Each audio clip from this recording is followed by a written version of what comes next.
thousands of sinkholes can be seen throughout the state of Florida, indicating a serious geological problem. These unforeseen gaping chasms have the ability to engulf anything above them, including roads, homes, and even enterprises. They have caused evacuations at strategic sites over the years, such as business districts and residential areas. In May 1981, one of the most spectacular events took place in Winter Park when a 350-foot wide and 75-foot deep sinkhole swallowed a decades-old tree before growing into one of the biggest sinkholes ever seen. The actual depth of Florida's geological instability is now being revealed by advanced LiDAR technology, which is unveiling the hidden forces beneath the state's surface. A critical question is raised by the constant development of these geological voids. Why does this keep happening, and why aren't sinkholes brought up more frequently if they pose such an ongoing threat? Sinkholes are not unique to Florida and are not a recent phenomenon. Their origins are firmly anchored in the geological processes sculpting the landscape, and their presence in the area predates the state by millennia. Although sinkholes occur all across the world, Florida is particularly vulnerable due to its distinct subterranean composition. King Lake, a nearly perfectly round body of water, thought to have developed from such a collapse, is among the state's oldest known sinkholes. Sinkholes may have been used by Native American societies as vital water sources, ceremonial locations, and even possible dwellings long before European migrants arrived. According to archaeological findings, there's a long-standing link between Florida's sinkholes and human history, as some of these geological structures influenced early civilizations' interactions with the land and environment. Sinkholes continue to demonstrate their impact even outside the mainland. Mysterious blue holes, submerged sinkholes that have existed since long before Florida became part of the U.S., can be found offshore beneath the ocean surface. Their existence serves as a reminder that the region's underlying geology is what drives the continuous process of feature generation. It is necessary to investigate sinkholes from a scientific standpoint to comprehend why Florida is so vulnerable to them. According to geology, a sinkhole is a section of ground that does not naturally drain from the outside. Rainwater gathers in the depression and slowly percolates into the ground. Sinkholes can range from a few feet across to hundreds of acres wide and can be anywhere from a few inches to more than 100 feet deep. They frequently form so slowly that no one notices until they abruptly collapse. A collapse's circumstances depend on a number of variables, most notably the kind of rock that lies under the surface. In areas where the underlying bedrock is composed of limestone, carbonate rock, salt beds, or other soluble elements, sinkholes are particularly common. These rock layers are gradually dissolved by groundwater over time, resulting in subterranean voids. The structural stability of the land above weakens as these underground voids enlarge. If the surface is not sufficiently supported, anything above it will eventually fall into the hollow below. The extent of the cavity underneath ultimately determines the sinkhole's size. Because of its geology, Florida is a prime location for sinkholes.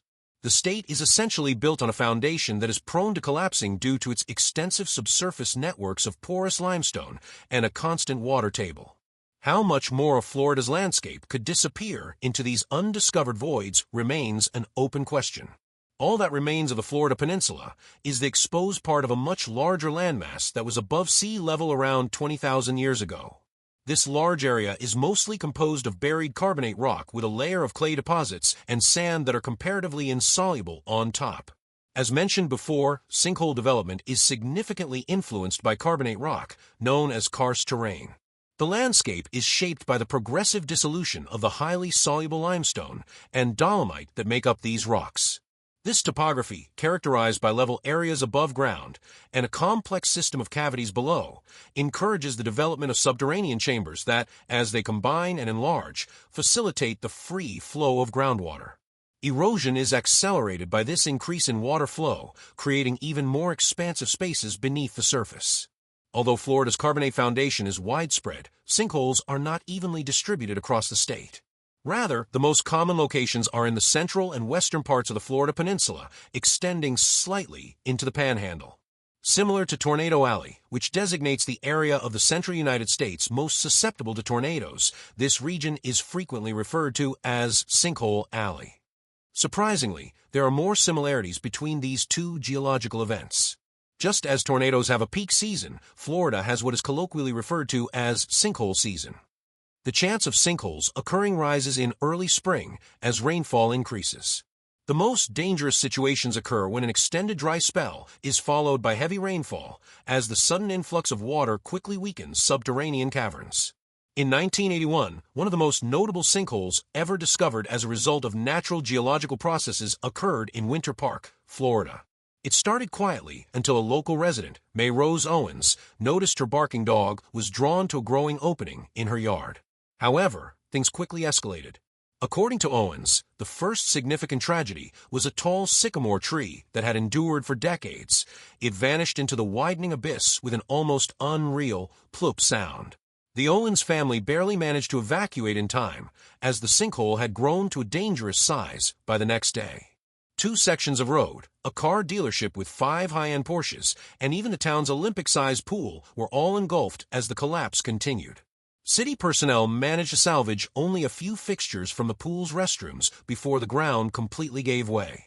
With final measurements of 350 feet in width and 75 feet in depth, the Winter Park sinkhole attracted thousands of spectators and garnered international attention. Following the tragedy, the location became an unusual tourist destination, complete with food vendors, balloon sellers, and souvenir Sinkhole 81 t-shirts. Rescue efforts for lost vehicles were only partially successful. Only 3 of the 5 buried Porsches and a camper van, whose owner had tried to drive it away just before the collapse, were recovered by cranes. The sinkhole eventually stabilized and spontaneously filled with water, creating a lake, with the remains of the Owens house lying at the bottom. The unsettling memory of the incident lingered over time. Since May Rose Owens passed away in 2005, the lake has been renamed Lake Rose in her honor.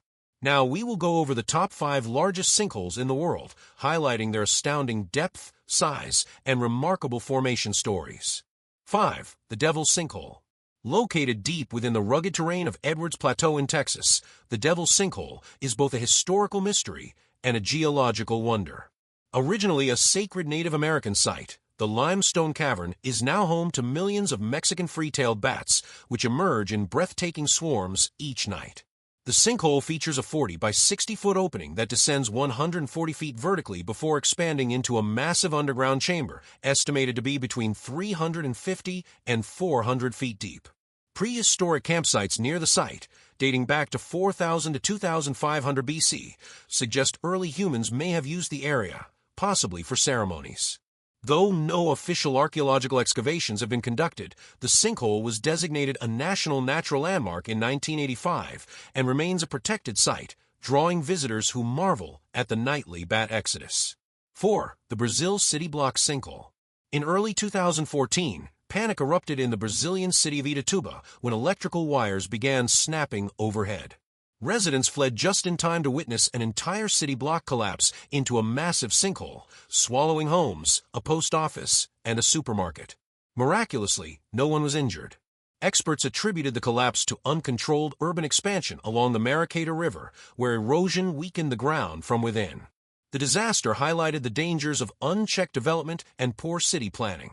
Scientists warned that unless drastic conservation efforts are implemented, the situation will only worsen. Efforts such as channeling water from the Red Sea to replenish the Dead Sea have been proposed, but concerns about environmental consequences and geopolitical tensions have stalled progress.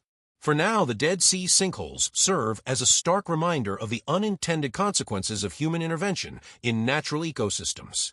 As sinkholes continue to reshape landscapes around the world, their impact serves as both a scientific mystery and a warning of nature's unpredictable power. Whether caused by natural geological processes or human activity, these sudden collapses are a reminder of the delicate balance between land, water, and the forces that shape our planet.